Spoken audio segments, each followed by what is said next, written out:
Hello and welcome back. And it's myself and Eddie the Web Guy here at NAScompares. And today we want to discuss a subject we don't really talk about much on the channel for understandable reasons with a website called NAScompares.com. Today, plug. Today we want to talk about reasons you don't want to buy a NAS. We spend so much time expelling the virtues of these devices, the versatility versus cloud, the utilization, the benefits for you and the possession of your data, without spending enough time talking about why you probably might not sodding need one. And that's what today's video is about. Reasons to not buy a NAS. So straight away, I'm going to put Eddie on the spot right now. Give me a reason to not buy a NAS. Not buy a NAS as any NAS, including DIY or... No NAS whatsoever. Yeah, cloud is very easy.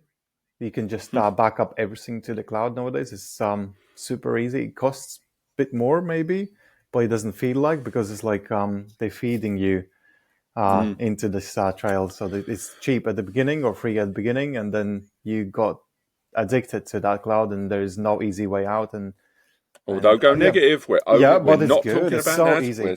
So easy. But I mean, right now, let's be honest. Of all the reasons to not buy NAS and remain on a cloud service, that is the biggest one. It is so convenient. I went to CES recently in Nevada. I flew over from the UK, and I'll be honest, accessing my NAS remotely was a right pain when I was running a lot of my backups. I was running a two-stage backup. I had a local drive that I was backing up the content onto, and I had a remote cloud. I had to leave it on overnight because I was dealing with somewhere in the region of like 100 to 110 gig a day. Now, it wasn't that much quicker when I was uploading it via the hotel Wi-Fi to a Google Drive, if I did that.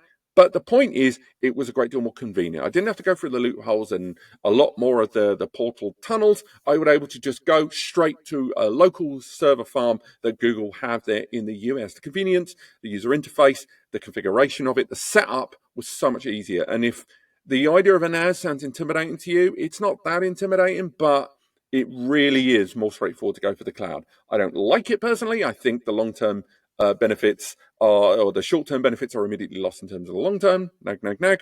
But that's probably one of the biggest reasons to not buy a NAS. Another great reason to not buy a NAS is your own personal workflow.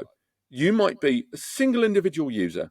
Whether you are photo video editor or just someone that works in a home office, you're only one user that wants to back up locally from your local system onto a storage area as a backup. I don't know a NAS that is better than a standard USB in that scenario. A standard USB DAS, you've got complete control. You can remove the drive from it. As a one-stage backup, I think that beats a NAS in that utilization. There's ways to make it more convenient wirelessly with a NAS over the network, more streamlined, more native back-end stuff, synchronization. But I do think when it comes to buying a NAS, if you are a single user with a single machine backing up your work on a daily basis, you would be hard pushed to use anything better than a DAS. Do you agree or disagree? Yeah, exactly. Having a DAS or single hard drive or mirrored hard drive, it's much faster. Also, it has better compatibility with apps if you want to connect them to a Adobe Photoshop or video editing software. And also, it's probably quicker to send a hard drive from America to UK than upload the same data. If it was really so urgent and you have 100 gigabytes or 200 gigabytes to upload, just put it on a plane. 5 hours later or 8 hours later, you get your data. And the other, let's face it, another reason to not buy a NAS is power consumption. Again, we're going to keep coming back to comparisons with cloud services and direct attached storage or DAS services, but a DAS can just need to be on when you run the backup or run when you need access to the data. Whereas a NAS, the power on, the power up, the power down, the scheduled on and off, there's ways and means to, save a bit of electricity, but there's no denying that a NAS, notwithstanding that it's going to be on likely for more time than it is actually used for on a daily, weekly, monthly basis. But on top of that, the general hardware architecture of a NAS, whether it's an ARM-based CPU, an x86 CPU, the memory, all of the stuff inside, that is consuming more power. And if that concerns you, if you're in a mobile home, if you are running very metered power connections or an intermittent power connection, a NAS may seem like a little bit more than you need in terms of power consumption, in terms of the cost of having a system running long term there. Don't forget about durability. It's so much easier to put your data on a hard drive, duplicate that hard drive, and put it on a shelf, because then this disk doesn't need to spin. Because as long as it's spinning in the NAS, it's wearing out. Each drive has so many hours that it can run, but if it's off, and nothing can happen. Also, obviously, hackers can't get into. They can't put ransomware. They can't steal, change Mm. data. It's off, cold on your shelf. If you have two copies, one on your shelf, one on your friend's shelf, and that's it. After leaving it there for 10, 20 years or so, it's the data is still there as you left it. So I would say durability is better. You don't need to all the time keep on running and maintaining the service of a RAID. Mm. And expanding off the back of that, let's be honest. I mean, again, as people that have utilized many NAS brands in the past, I'll say right now that the way a lot of NAS systems, because they are more like computers, wholesale computers, than they are just storage devices, a lot of the time when you move data wholesale, folder structure, everything onto a NAS, a lot of the time you are locked into that NAS operating system's structure. So if I move data into a Synology NAS, and 5 years down the line, I want to move that data into a new system, a lot of the time, it's kind of locked into that ecosystem. And with the exception of using file transfer and file protocols like SMB, FTP, and stuff like that, where you can move the data in a more general sense, you can't just take the drives out of a Synology NAS and pop them in another NAS. If you want to maintain the entire structure of the data in its entirety at 100%, you generally are locked in at its most convenient level to sticking with a Synology. And NAS brands know this.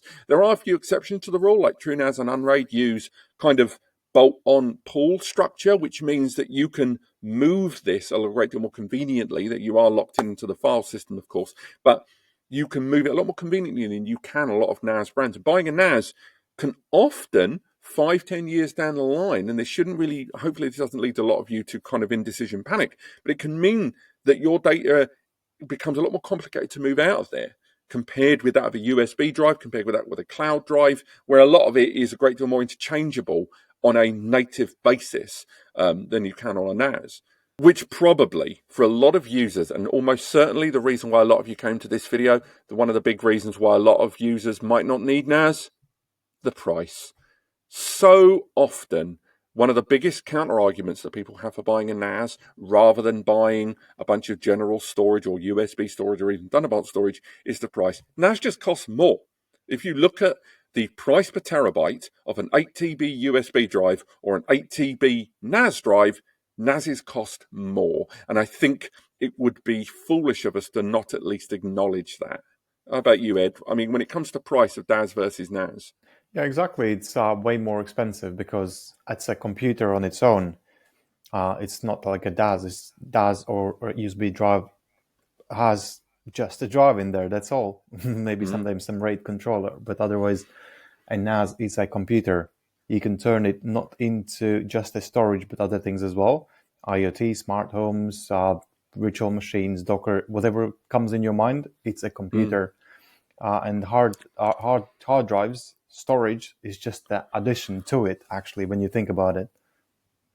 I mean, I think that, the big takeaway on this point is quite simply, if you are not sure you're going to use this system's capabilities to even 50%, you may be overspending. Having a NAS, don't let this video fool you. We still are huge supporters of your own private server, your own private data collection, moving away from cloud, or at least if you're going to use cloud, use it as one of your later tiers of backup. But there's no avoiding that NAS isn't for everyone. And if you don't think the thing that you're going to buy is going to be used to its full capabilities, why buy it? You might not need it. Investigate what your storage requirements are thoroughly before purchasing a NAS, because you may get a solution that, notwithstanding you're not using it to its full capabilities, you may actually resent buying a solution and spending all this money trying to get a good ROI on something that didn't suit your needs. That's the big takeaway from this video. We are big supporters of NAS. We do like NAS, but we have to acknowledge it's not for everyone. Thank you so much for joining us today. Thanks again, Eddie. Here we are back on YouTube here having another rabbit. We've got another one of these to come.